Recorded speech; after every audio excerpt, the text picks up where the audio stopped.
Saturday, May 2, 2015. This is Mercedes Diesel Guy, and this is my 1995 Subaru Legacy L Outback.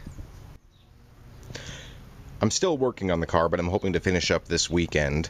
As I said, I'm not doing any DIY videos on any of this work because it's all stuff I've covered before. But people have been curious, and my regular viewers are curious about what's going on, so here's what I'm doing. I've pretty much done all of the body and chassis repairs, all the little stuff I wanted to get to.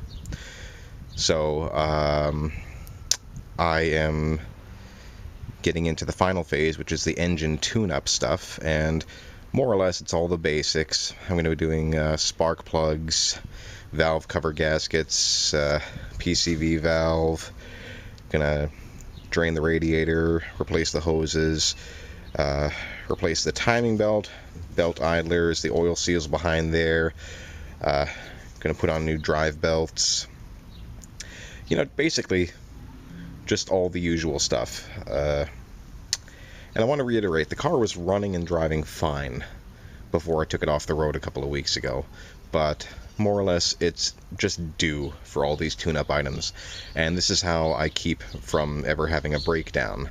I make sure that the car stays reasonably well tuned, and I replace items before they're a problem. Now, some people choose to squeeze every last mile out of a component.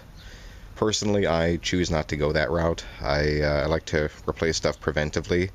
Obviously, if a part really does seem like new, I leave it in place.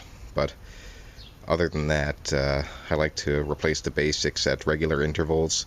Like I said, keeps the car reliable, at least for me.